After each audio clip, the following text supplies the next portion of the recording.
शिरूर तालुक्यातील तळेगाव ढमढेरे येथील शिक्षण प्रसारक मंडळ संचलित साहेबराव शंकरराव ढमढेरे महाविद्यालय, स्वातंत्र्य सैनिक रायकुमार बी गुजर प्रशाला व रेनबो इंग्लिश मीडियम स्कूलच्या या शाळांमध्ये विद्या सहकारी बँकेचे संचालक महेश बापू ढमढेरे यांच्या वतीनं संस्थेतील सर्व शिक्षकांना नवीन वर्षाची दिनदर्शिका वाटप करण्यात आली।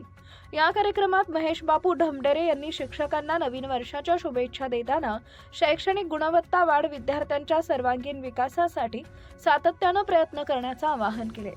दिनदर्शिकेच्या माध्यमातून शैक्षणिक उपक्रम, महत्त्वाचे दिवस व नियोजन अधिक सुसूत्रपणे करता येते असं त्यांनी यावेळी नमूद केलंय। शिक्षकांनी शिक्षकांसाठी स्थापन केलेल्या पहिल्या विद्या सहकारी बँकेच्या माध्यमातून संस्थेतील शिक्षक सभासदांना दिनदर्शिकेचं वाटप केले। या उपक्रमामागील मूळ उद्देश शिक्षण संस्था, शाळा व विद्यार्थ्यांच्या सर्वांगीण विकास साधणे असून सार्वजनिक शैक्षणिक उपक्रमांचं नियोजन अधिक शिस्तबद्ध व प्रभावीपणे व्हावे यासाठी दिनदर्शिका उपयुक्त ठरणार असल्याचं त्यांनी स्पष्ट केलं आहे। Subscribe now and press the bell icon. Never miss an update.